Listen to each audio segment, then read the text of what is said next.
est brisé.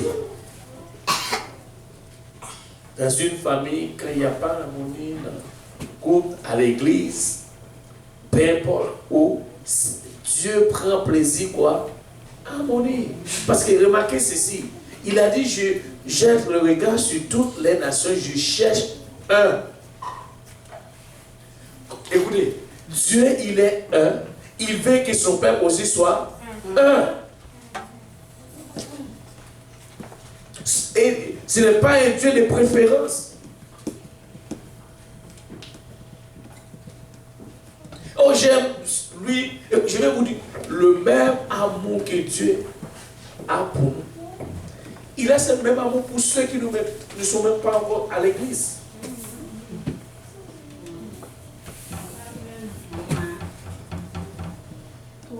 Tu viens de quoi d'être? Ce même amour. Et il n'est pas un Dieu qui va dire, il nous demande de devenir un. Ça veut dire, son amour ne change pas. Dieu va pas aimer. Écoutez, même ceux qui pêchent, l'amour de Dieu est encore là pour eux. Ouh, Seigneur Jésus-Christ, est-ce qu'on va y arriver? Oh!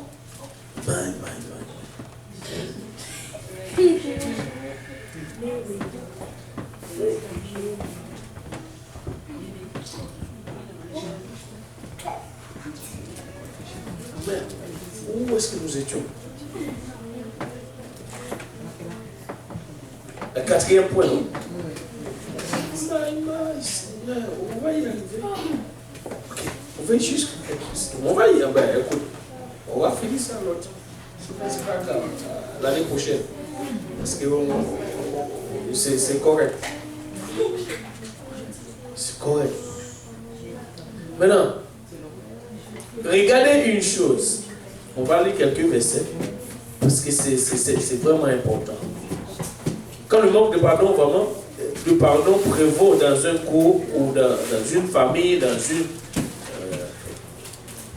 ou dans un couple, par exemple, la communion fraternelle est brisée. Cet état de choses affaiblit nos prières. Ça affaiblit nos prières. Quand il n'y a pas vraiment l'harmonie, il n'y a pas d'amour, oh, ça affaiblit nos prières. On n'a pas vraiment besoin de prier comme. Maintenant, regardez ce que la Bible dit. Ecclésiaste chapitre 4, verset 9, 10.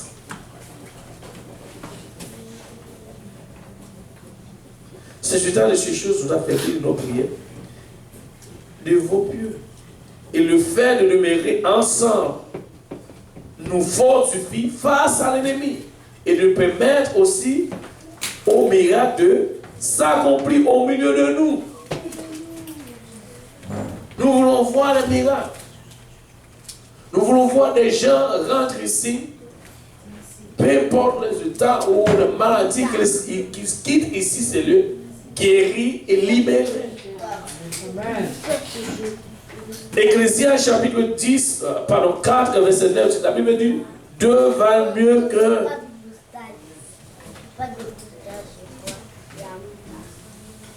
Pourquoi est-ce que deux valent mieux qu'un?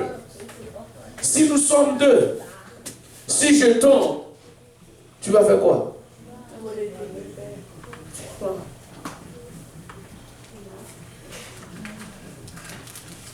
Voilà. Car s'il tombe, l'un relève son compagnon. Malheur à celui qui est seul et qui tombe sans avoir une seconde pour le relever. Wow.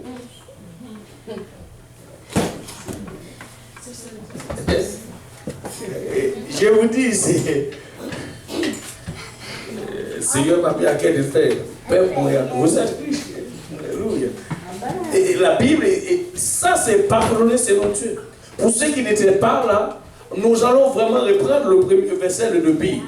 Dans Luc chapitre 17, verset 1 à 5. On va juste le lire encore pour voir ce que le Seigneur dit. Et des fois, c'est ça, là, nous pouvons.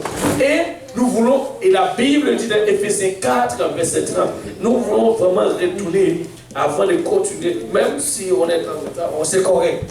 Mais juste pour voir comment la Bible nous demande de pardonner.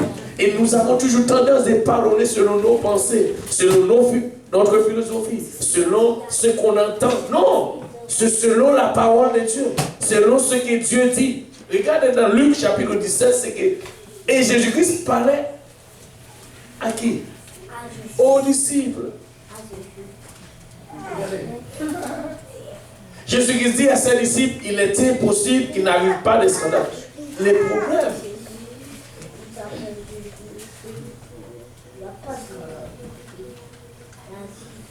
Qui est parfait ici en Seigneur? Est-ce que quelqu'un est parfait ici? C'est-à-dire, pourvu que nous sommes encore dans ce corps, nous allons quand même avoir des difficultés. Il va y avoir des mésententes entre nous. Mais cela n'est pas une excuse pour que tu commences à avilir ton frère, à avilir ta soeur, parce que juste quelque chose, tu peux. Mais si la Bible nous a dit ceci, regarde. Malheur. Et quelqu'un dit malheur. Malheur. Mais malheur à celui par qui il arrive. Il vaudrait mieux pour lui qu'on mit à son cou une pierre de moulin et qu'on le jeta dans la mer. Et qu'est-ce qui doit t'arriver? Au lieu d'avilir ton frère, c'est mieux de prendre cela. C'est ce que la Bible dit. Mais ce n'est pas ce qu'ils nous voulons faire. Maintenant, prenez garde. On va partir plus loin. Prenez garde à vous-même. Si ton frère a péché, réprends-le. Et s'il se répand, pardonne-lui. S'il a péché contre toi une fois. Combien de fois? 7 fois. Et regarde notre frère. Tu ne travailles pas ce soir? C'est bon, il reste encore. Ok. Alléluia. Maintenant, s'il a péché contre toi 7 fois dans 5 jours, un jour, s'il a péché 7 fois et il revient vers toi et dit, je me repens, pardonne-moi. Tu fais quoi?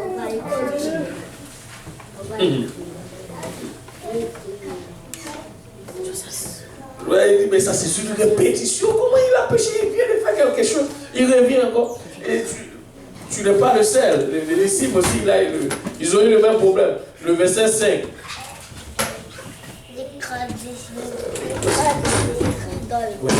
Voilà. Et maintenant, les apôtres disent, Seigneur, augmente-nous.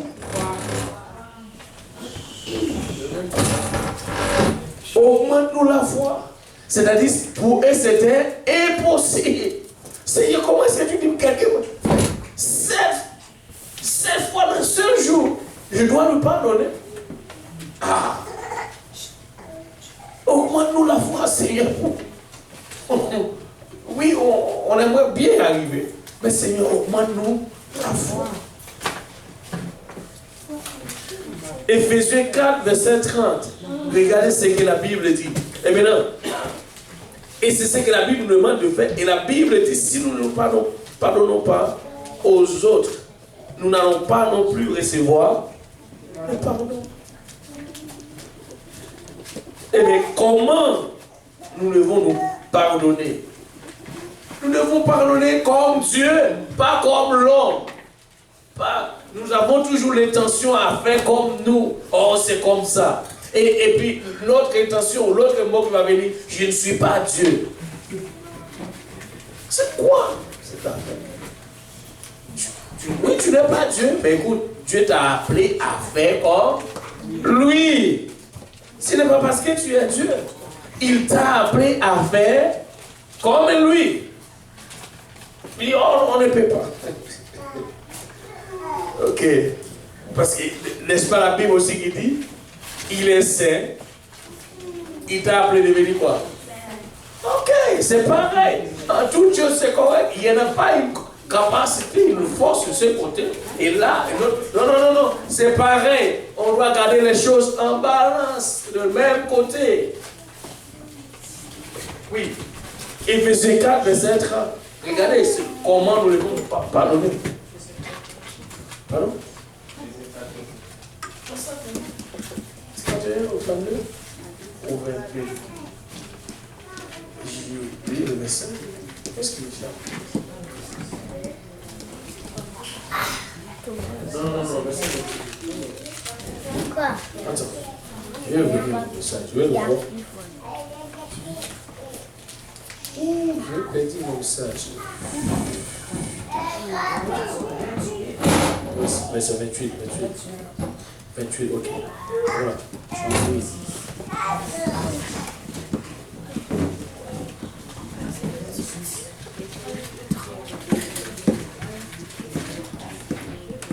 Non, pas là-dessus.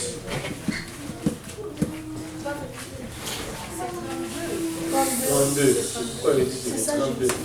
On est dans les 32. C'est ça, les 32. Ça, c'est ce que nous devons faire. C'est ça que nous devons tourner dans mes notes encore. Nous faire. Soyez mauvais les uns envers les autres. Compatissant, pardonnez réciproquement comme frère Luc.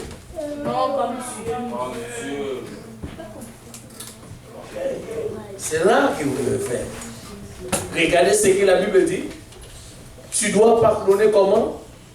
Comme Dieu. Ah, c'est oui. Pourquoi? Parce qu'il vous a pardonné pareil. Vous devez faire aussi. Vous devez faire comme il a fait. Et c'est ce que la Bible vous demande à faire. Et il a oublié, tu dois aussi oublier. Ne garde pas les choses. Maintenant, avant, nous n'avons pas y arriver vraiment. Avec, nous avons. Le cinquième point, nous allons parler, c'est ok. Maintenant, on va juste rentrer dans le cinquième. Non, il y a quelques versets, on ne va pas sauter ces versets. On va revenir encore. Maintenant, le problème, la Bible dit malheur à celui qui reste seul. Tu dois toujours être à deux. Et c'est vrai. Dieu vous dit pourquoi. Parce que l'ennemi a toujours tendance à se faire. Dans Jean 10, verset 10, la Bible dit le voleur est venu pour. Non. Oui. Le voleur est venu pour dérober.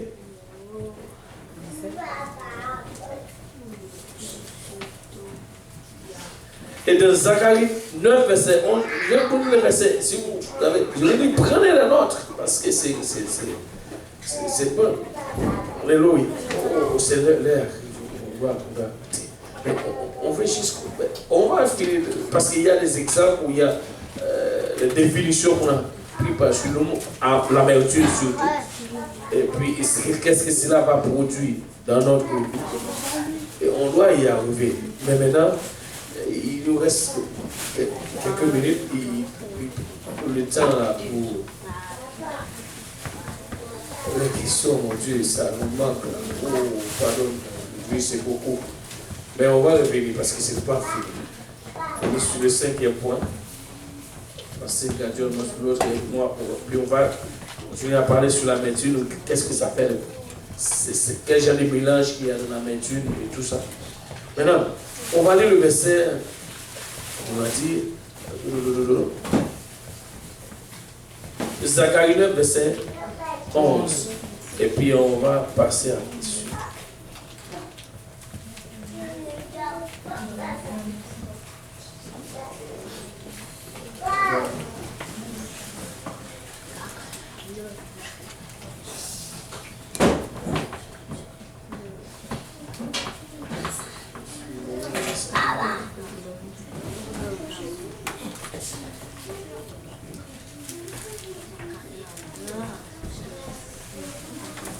Voilà.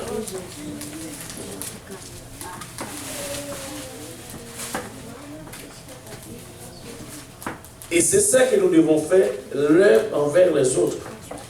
À cause que l'alliance de Dieu est scellée par le sang, nous allons retirer les ennemis par, qu'est-ce qu'il dit, les autres, c'est pourquoi nous allons évangéliser, retirer les autres personnes dans la griffe du diable. Ça veut dire les retirer quoi? Des captifs de la fosse où il n'y a pas d'eau. Nous avons beaucoup de choses. C'est-à-dire, la Bible dit en nous il y a une source d'eau vive. C'est-à-dire, les autres, ils sont en train de dire, il n'y a rien. Regardez, et pour toi, à cause de ton alliance scellée par le sang, je retirerai tes captifs par de la fosse où il n'y a pas d'eau. Parce que l'alliance est scellée par le sang. C'est ça notre travail. Ce n'est pas d'aller faire l'ennemi ou d'haïr ou augmenter notre amertume ou d'avoir la rancune ou... Non, c'est d'aller au contraire enlever et retirer les autres de la fosse. Amen. Et il n'y a pas d'amen. Amen. C'est bon, je suis content. Dieu parle profondément. J'aime ça. Alléluia. Maintenant, avez-vous des questions? Vous n'avez pas de questions? Ne me dites pas que vous n'avez pas de questions. Je sais que... Aïe, aïe, aïe. C'est pas facile, mais... Ok, oui, c'est ma caméra. C'est ma caméra. Pas tout de suite. Ok, c'est vrai. Oui. Si parfois on était, parfois quand on était, si on veut les gens, on est parler, tu veux faire ça c'est problème. Bon, d'abord la Bible même dit pour prier aussi, tu rentres. La Bible n'est pas un livre comme un verset contredit l'autre verset. En d'autres termes, tu peux rester seul pour faire quelque chose. Parce que si tu veux bâtir ta relation avec Dieu, tu rentres quelque part, tu veux prier, c'est correct. Mais maintenant, quand c'est le temps de vivre en communion, frère, soeur, ne sois pas chercher un endroit où tu dis que je vais rester seul. Je veux personne. Là, c'est parce qu'il y a un problème. Si c'est pour prier, ou tu dis c'est parce que l'autre parlait, prie pour lui. Ceux qui ne parlent pas, c'est pourquoi la Bible dit priez les uns pour les autres. Et pas.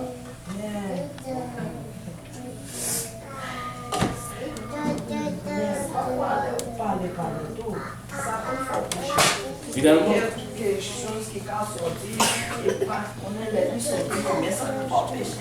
mais c'est pourquoi la proverbe, je ne me rappelle pas c'est quel verset, la Bible dit, proverbe dit, celui qui parle beaucoup ne manque pas de... C'est-à-dire, dès que tu parles, tu vas comment tu vas faire pécher. Tu vas finir pécher parce que tu parles trop. C'est ce que la Bible dit. Mais quand c'est le temps de vivre en communion, n'essayez pas de dire, oh, je ne vais pas à côté de lui, ne regarde pas ça comme ça. Parce que la Bible dit, il est bon, il est doux et agréable que les frères demeurent ensemble. Et l'autre Ecclésiaste va plus loin. Il y a des malheurs à celui qui est seul. Alors, c'est ça quoi. Oui, il y a d'autres questions? Oui, maman. Par exemple, la Bible dit que si on va aller déposer au fond de moi, si on connaît un frère, mais comment on va le connaître si frère, nous bagaille contre moi, tandis que nous ensemble, nous bien, nous parler, tout ça, nous mais c'est difficile pour nous connaître notre frère ici, nous bagaille contre moi, parce que si nous ne parlons jamais, discuter ensemble, parler de... Comment je vais le faire comprendre que les frères ont un problème, ou bien c'est un problème avec, et puis avant que même déposer au fond, et nous devons aller et pardonner. Bon, Ça, c'est Ok. la Bible dit. Voilà. Nous ne voulons pas juger sur l'apparence, mais je vais vous dire une chose. Les regards parlent, les gestes parlent. Des fois, je ne dois pas même garder pour la Voilà. Mais c'est pourquoi la Bible dit, tu t'en souviens s'il a quelque chose. Toi, tu n'as rien. Ce n'est pas parce que tu as une chose ou que tu as fait quelque chose. C'est parce que lui, tu t'en souviens que quelqu'un a quelque chose contre toi. Peu importe. Je ne dis pas pour ceux que tu ne connais pas. Mais si tu connais quelqu'un, il a quelque chose contre toi. C'est ce que la Bible dit. Si tu es au courant, il a quelque chose. Ce n'est pas si tu n'es pas. Bien sûr, tu n'es pas au courant, c'est correct. Mais la Bible dit si tu es au courant que quelqu'un a quelque chose contre toi. Merci, frère Gary. Oh, le Seigneur est bon. Alléluia.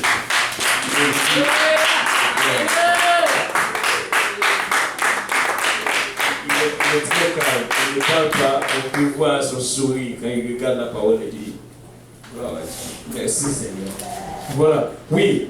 Alors, ce n'est pas pour celui-là que si tu ne connais rien, tu n'as rien à voir.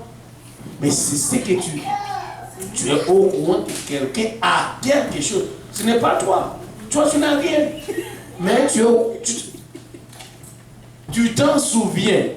C'est ce que la Bible dit. Ça veut dire, remarquez le verset. Est-ce que tu peux me shooter le verset? Matthieu 5, verset 23.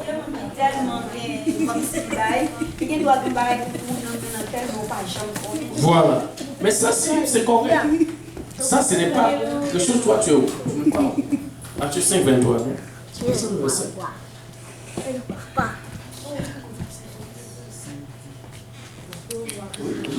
Je vais shooter ça. Ok. Ouais. Si donc tu présentes ton offrande à l'autel et que là tu te souviens, c'est-à-dire c'est juste quelque chose que tu étais au courant avant, mais tu t'avais oublié, puis après, pendant que tu présentes ton offrande, et là, ça vient encore. Là, la Bible dit, tu poses ton offrande, ne le donne pas. Va réconcilier à ton frère et présente ton offrande. Quelqu'un dit, ouh, Seigneur, c'est dur. Seigneur, c'est dur. Combien de fois nous donnons de mauvaises offrandes? Oh Seigneur. Oui.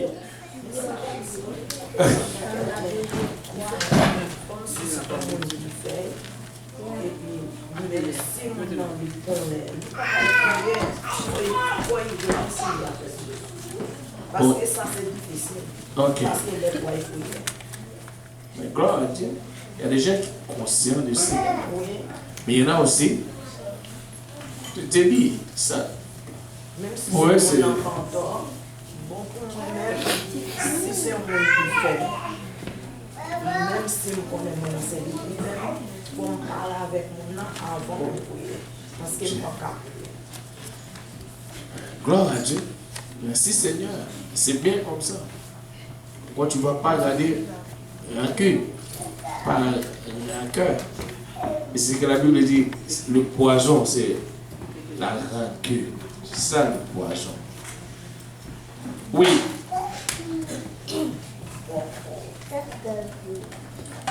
Oui. Et encore, Oh, c'est ma caméra. non, vas-y, ma belle. Non, je suis Oui,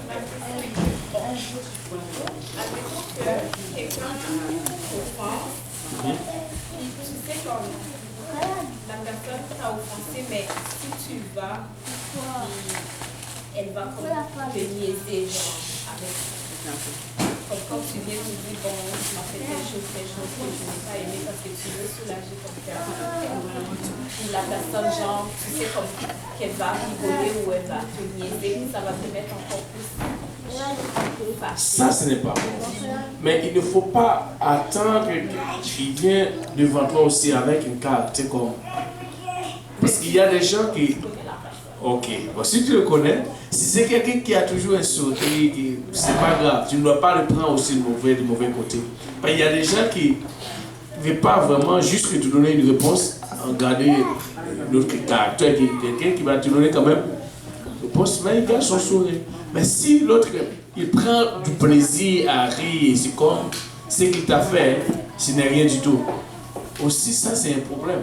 Parce qu'il ne peut pas augmenter d'abord ce qu'il a fait. Parce que c'est comme s'il est en train de s'augmenter, de dire, ajouter, c'est comme on dit, tu donnes un coup encore dans la blessure et tu viens d'abord. Il commence maintenant, il t'est cogné là-dessus, et là, ça te fait encore plus mal. Non, ça ne se fait pas comme ça. Tu dois vraiment prendre son temps pour dire sincèrement, alors pardonne-moi. Oh. Mais le problème, moi, je ne sais pas, les gens ont tendance toujours, la Bible dit, demande pardon. Mais le mot désolé, ce n'est pas pareil. Des fois, je ne sais pas. Désolé, c'est comme en anglais, tu dis sorry. C'est pas vraiment. La Bible dit pardonner, demande pardon. Mais le plus souvent, elle dit oh, désolé. Non, ok, je me suis désolé de ce que je fais, mais pardonne-moi. Demande pardon. Mais si tu dis seulement désolé, ce n'est pas pardon. Wow! C'est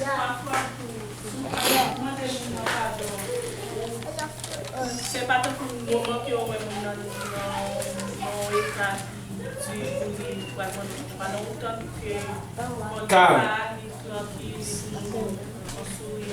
c'est bien.